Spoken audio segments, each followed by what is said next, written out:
You're gonna be a star in the circus, kid! Hi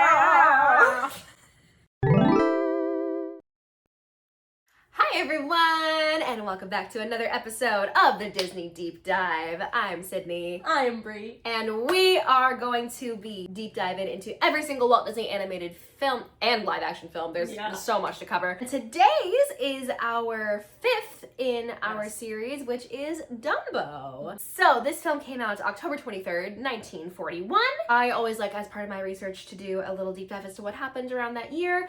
So a lot of kind of sad things happened because, of course, World War II is very much active right now. Like you mentioned in the last episode, there was the animator strike that happened with the Disney company, so lots of people were fighting for the animators' rights, which as they very well should. This is a very sad one. In December, so 2 months after this film was released, Pearl Harbor was bombed. Just like a random one that I found. This was the year of the first human intake of penicillin. Oh, yeah. This was a crazy one, and I was like, oh, cool. Okay.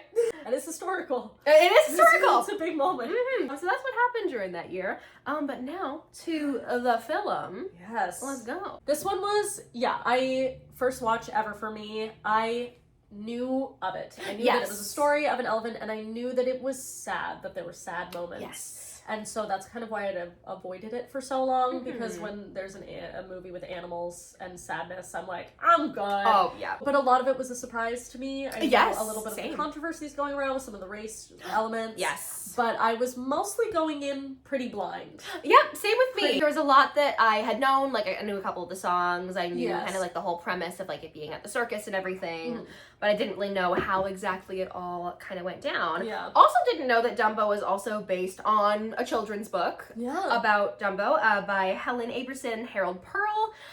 There are quite a few differences with the book. It's still like the same story overall. Originally, instead of having Timothy Q. Mouse, we had a Robin who was named Red as our little guide and advisor for Dumbo. And his mother was actually named Ella instead of Jumbo, which I think Ella is a great name for beautiful. Ella the elephant. Ella the elephant, that's stunning. It's perfect. Jumbo's kind of mean. Jumbo is kind of mean. I know elephants are big, but like, come on. It starts in Florida, where a large circus is spending its off-season in its winter grounds. We see a flock of white storks deliver many babies to all of the circus animals, and I do believe I just started crying immediately. Oh, it was like the cutest. I think so seeing cute. all of these animated like mamas and dads getting their little babies. And I think the tigers were my favorite because there were so many little babies. Oh, I love tigers are my favorite big cat. I was definitely just sobbing. So good.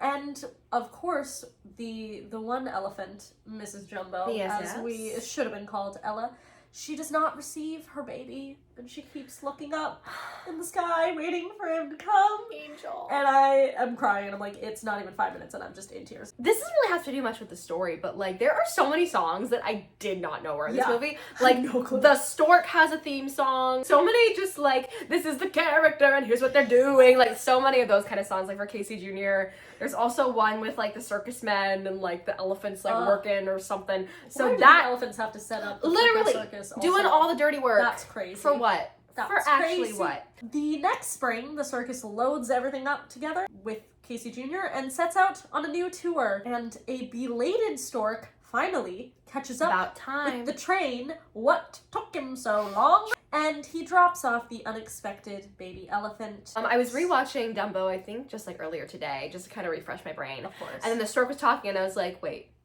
I know that voice. And the reason why I know that voice is because he's voiced by Sterling Holloway. Of course, when we get to Winnie the Pooh, we will absolutely do a deep dive on Sterling Holloway. But I just kind of was curious like how he got his start with Disney. And he actually was originally considered to be the voice of Sleepy for Snow White. Oh. They decided to have this be his debut instead, which is very cool. The other elephants are so excited. Until the baby sneezes and shows that he has ginormous ears. And there's nothing wrong with There's that. nothing wrong with that. It's such a cute little... It makes him cuter. It's like Nemo's little His fin. lucky fin. His little lucky fin. It's just something special about him. These other elephants... Bitches. Bitches. They're so horrible. They're so mean. To Jumbo, but also to baby Dumbo. Fully actively bullying. He's just the cutest little elephant you've ever seen. Sweet. And he just sneezes and you see his little big ears. His little big ears, that's an oxymoron. And they just start bullying him. They're like, oh, who's ever seen an elephant with ears like that? Your son's a freak. And she's like, but this he was just born. Literally, give him a break. Give him a break. Give him a break. Mean, like when babies are born initially, they're not the prettiest things. No. They're all wrinkled and like shriveled up. Like, newborn babies are terrifying. Terrifying, girl. Why? Goodness. You wouldn't go to a newborn baby and be like, oh, it's the ugliest thing that's ever lived. No, give it like, some time. Give it time to cook. Give it time some to time. settle. Give it time to cook. Please. That is how Jumbo Jr. actually gets the name Dumbo, is because the elephants are bullying him, and they're like, he looks so dumb. Dumbo. And I hate every single one. I love elephants. They're gorgeous. Hate them. Thank goodness Jumbo, sweet, wonderful mama elephant, is like, she is kind to him and loves him so much and is so she's been yearning grateful. for this baby. She's just wanted this baby, and she defends him to the ends of the earth against all of these sure does. rude elephants. And that's a mama if I ever did see. But Dumbo is very clumsy because of his big ears.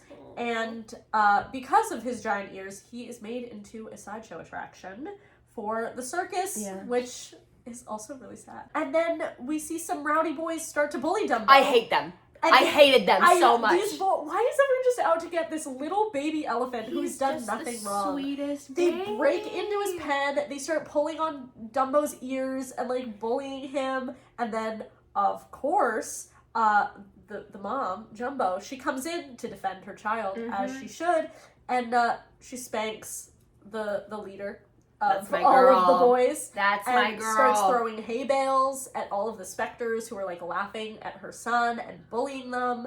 And because she's acting out, they separate Dumbo and Jumbo. And I cry again. And I cry. And because she's acting out and she's so violent, she's such a violent elephant, they lock her in a solitary confinement car. She's defending her child. It's called motherly instinct. Exactly. Get into it. Everyone blames what happens to the mom on Dumbo. They're like, he's such a freak. He did this to his mom. He did nothing wrong. It's He was so sad. born. It's so horrible. As for Mrs. Jumbo, and also doubling as like the matriarch, like bully elephant, it was another iconic Disney voice we all know and love, Verna Felton, who was the fairy godmother in Cinderella, Flora in Sleeping Beauty, and the Queen of Hearts in Alice in Wonderland. I was also deep diving as to how she got her start for Disney. Her husband actually worked in the studios, who was one of our divas providing like animal sounds for animation, and there are so many of them that we have talked about throughout this series. She did a lot of like stage work primarily, and so then she went in as a test for Thumper's mother in Bambi. She didn't land that part, but then she landed this one instead. But also a little tragic thing, the year this film's release was also the year of her husband's passing. And I was just like, oh, Angel. This movie is just surrounded by sadness. so much. Oh my gosh. I also did a little deep dive as to like the history of like elephants being in circuses. So I found like two pretty big ones. There was the very first one, whose name was Old Bet. She was the very first elephant in the circus. Naturally, this was from Barnum and Bailey, which also boo. This is also tragic. She was shot by a farmer who, I quote from the source that I got this from, who thought that it was sinful to encourage poor people to waste money on a traveling circus. So you're gonna take it out on the elephant? Literally insane. She's not telling them to buy the tickets. No. She didn't choose to do this. The most famous circus elephant, funny enough, was named Jumbo. Okay. They became initially very popular at the London and Paris zoos until Barnum and Bailey purchased them. The children of Queen Victoria, Winston Churchill, and Theodore Roosevelt had all like ridden this elephant. Also a very tragic passing about this elephant too. Funny enough, happened right here in Canada in St. Thomas, Ontario, which is close by like London-ish. Nice. They were hit by a freight train, which is terrible. And I hate that. But now there is a statue in memoriam of this elephant in St. Thomas, which is amazing. Good. Well, we have a new introduction to a character. Yes. Timothy the mouse who travels with the circus. He decides to intervene with the whole situation going on with Dumbo. And he scares off all of the adult elephants. And at first I was like, yes, you better support our boy. I fear my opinions on Timothy. Changed real fast. Definitely changed throughout the course of the film. They start out pretty strong, and whoopsie daisy, he becomes my enemy. He sure does. He befriends Dumbo and decides that he's gonna make Dumbo a big star. You're gonna be a star in the circus, kid. So he whispers in the ringmaster's ear while he's sleeping. He like fully manipulates the ringmaster. Literally he's crazy. Like, you should put Dumbo in the circus and try out this brand new stunt. We're gonna put Dumbo on top of a pyramid of elephants. You should do it. And then the ringmaster's like, oh, I have this incredible idea that I should put Dumbo on top. I thought of myself. So to dive into our boy Timothy Q. Mouse, who I still cannot stand, he was voiced by Edward Brophy. He often played a lot of like dumb cop and like gangster characters for MGM. That makes sense. This is also a random one that I found as well. He was the model for Green Lantern's original sidekick in the comics. Oh! It was like a cab driver character. Okay. So that's a new fact to me. We also have Herman Bing, who played our ringmaster. His story is a little bit sad as well. But he did start, actually funny enough, in the circus. He started as a clown and then later on went into vaudeville. He was from Germany, so he had like a very thick German accent. Yeah. But if we know the time period that this film was released in, we know that there was not too many good things said about Germany or being affiliated with Germany at that time. And so because of that, a lot of actors who were German were not really in demand for pictures in the States. And so he became so depressed that he... so that is a very big sad about our boy Herman, and it hurts my heart. But also about, because I didn't really know like what the whole thing about like elephant being afraid of mice was. So I looked into it. It turns out that it dates all the way back to ancient Greece. There was a folk tale that an elephant ran up a mouse's trunk and it drove him crazy. But also that would like not have you breathe. An elephant ran up a mouse's trunk? Wait, did I say that?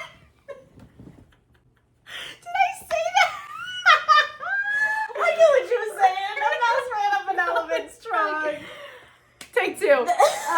You can't breathe? No. Because of that, probably. Inside?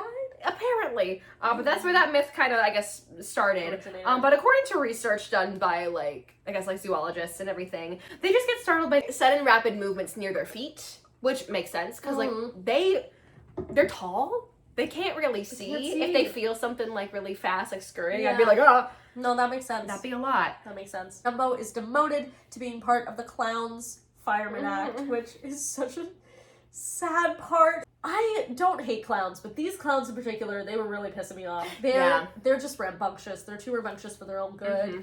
And poor Dumbo's kind of a punching bag in all of this. Absolutely. And he just looks so sad.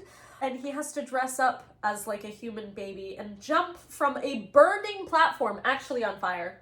Yep. Actually on fire, into a big pile of like pie filling. If it couldn't get even worse for Dumbo, all of the other elephants who have already been like picking on him, hating him, they just completely disown him as an elephant. Which is because they're like, you've disgraced yourself by being a clown, God. As if he made that decision himself. He is 3 days old. He's barely lived. He's barely lived his life. So during that whole circus sequence, a quote that one of like the showgirl elephants says, like when they're like trying to make the pyramid. I forget what one of the elephants says, but then she says, well, you're no cream puff yourself, dearie. And that was so funny. That's such a good insult. You know, cream puff yourself. Oh, drag delicious. her. Drag her. Also, we're gonna put Dumbo through this and not have like a rehearsal with like safety precautions and everything. You know what? It's accurate to the circus life. Yeah, I guess, unfortunately. It's not a very good life in the circus. Unfortunately, yes. I feel like that might actually be historically accurate, especially with animals. I do fear. It only gets worse. It only does. But before we dive into that, we also have another beautiful Disney song that we get to hear, which is Baby Mine. And I don't think that I had ever really experienced this song in the context of the film, but oh my god, it hurts. Crying, so bad. And this was nominated for an Academy Award as well. And this is sung by a singer named Betty Noyes. and she did quite a lot of like dubbing and a lot of background vocals as well. Some of those include for The Wizard of Oz, Sound of Music, and White Christmas. Oh wow! But she also, I think one of her most famous credits, she dubbed as a singing voice for Debbie Reynolds in Singin' in the Rain, which that is, if you know the film, is kind of ironic. It is. But it is. Yeah, that was just like a fun little fact that I found about that song. Unfortunately, it doesn't. It gets sad again. We go back to sad. Because Timothy decides to take Dumbo to see Mrs. Jumbo, but they can't see each other's faces. They can only intertwine trunks. But like the way that he also presents this, he's just like, "Hey, I got you a visit with your mother. Woo, now let's go." And I'm just like, dude. And he's just the saddest, like slumped over, a little like, and he's whatever. I don't know what Timothy is doing. No, but he's my god. Like imagine just like crying in a corner, and then this like, "Hey, I got a surprise! Hey, come on!" And he's like, I just want one good thing to happen to me. Please. And he's like, oh, what's a good thing? It's to see your mother, but you can't actually see her, just touch a trunk. Stupid. We are proud Timothy Q Mouse haters. Yes, on the hate train. Haters. Meanwhile, this is all happening. The Clouds decide to increase the popularity of their fireman act by dangerously raising the platform that Dumbo is to jump from. So fun. And in celebration of this plan, they drink champagne, and a bottle falls into a water vat. Oh no. And crying after Dumbo has just visited his mother, and we get the beautiful song that I'm just crying the whole time. And then we get this trippy little we number. We go from like, my heart is broken, I am so sad, to woo, we're drunk, hey guys! Dumbo's crying to like, he gets drunk. Yep. Him and Timothy just get Schwasted, and we get the Elephants on Parade. Yes, we do. Weird, crazy number. I would argue like slightly Fantasia coded. Yes, with like the animation style, but also like the instrumentals and like kind of aligning it with the music. Yeah. Because it doesn't really have a whole lot of vocals in it. A hint of heffalumps and woozles. Definitely very like heffalumps and woozles. Of just like magical, weird visuals absolutely. in the sky. It's definitely a trip, for sure. We were watching the Stone Cold Sober. We sure we were like, fear struck in our hearts and our eyes. After they, awaken the next morning, a little hungover, they are woken up by Jim and his gang of crows. Yes. Who discover them sleeping high up in the tree. And they initially start making fun of Timothy's assertion that, like, Dumbo must have flown into the tree. Like, how else would they have gotten there? Oh, because he has the big ears while being drunk.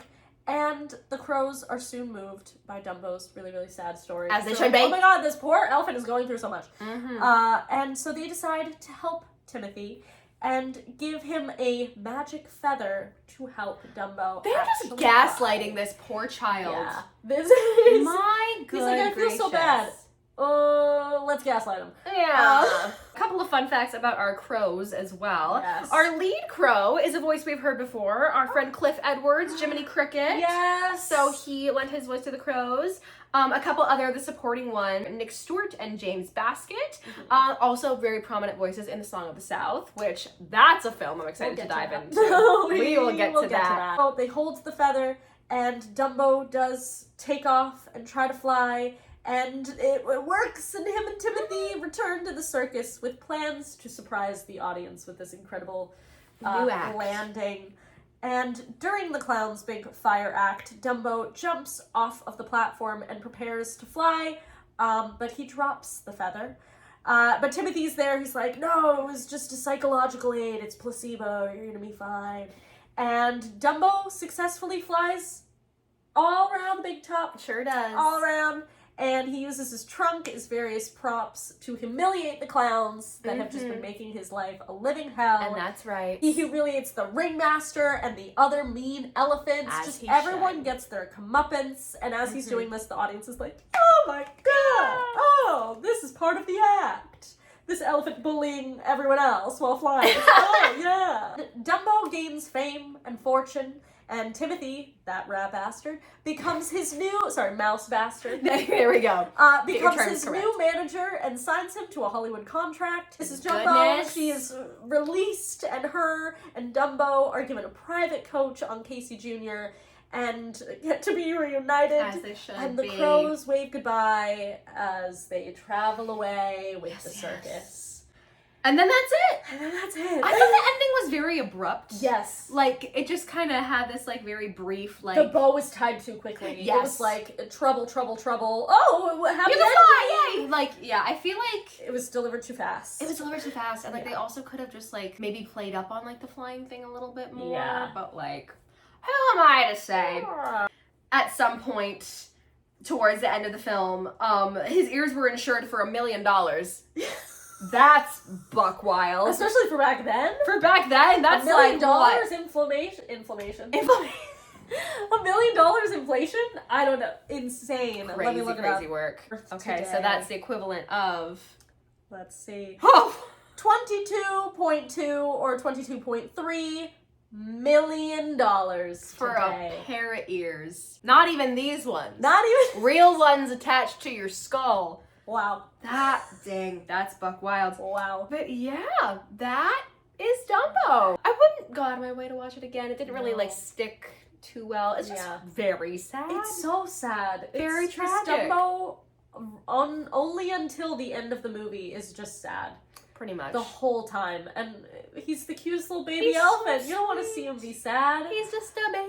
It's so hard. Mm-hmm. I understand why people would love it. Yes. The amount of nostalgia and the beautiful music. Oh, that yes. We get. Some of the music is really beautiful. But like, it's just too sad for me. Yes, I would agree. It's just, and a lot of the behind the scenes are also just really depressing. Mm-hmm. So it's just absolutely film surrounded by sadness. There are some of the like racial elements. Yes, of the crows The musical, specifically. the crows, the musical number where the elephants and the other workers are kind of setting everything off. The lyrics are crazy. Crazy. That one. Definitely did not age well. No. So there's some of that which also kind of, when going in and not having the nostalgia factor to kind of think of the other things that keep me loving it, kind of like Peter Pan when we get to that, of like, there's so many other parts of Peter Pan that I love so much, and of course condemn the bad, but I grew up with it, so there are other parts that I'm so attached to, but because I didn't have that with Dumbo, it was easier to kind of be thrown off by all of these racial moments. The crows were also hard to watch, but because they were more of like characters and they had little personalities, it was easier than just like crazy lyrics and a song being like, oh my god. Yes, I completely agree. At least the crows are helpful in some way and nice overall. They provide like something for Dumbo. They at least. boost up Dumbo's confidence with the spell and like. And without them, I mean, he wouldn't have been able to fly. Exactly. So exactly. We had them to thank. So yeah, crazy watch. Glad we watched it. Yeah. And the next one that we have to dive into, speaking of sad animal films, we're diving into Bambi next, so stay tuned for that. Yeah. Hearts are gonna break. Tears We're probably gonna cry. So thanks again for watching another episode, and we'll see you next time with more deep dive. We still haven't established a closing phrase, but we will at some point. We'll figure it out. See you, everybody! Bye!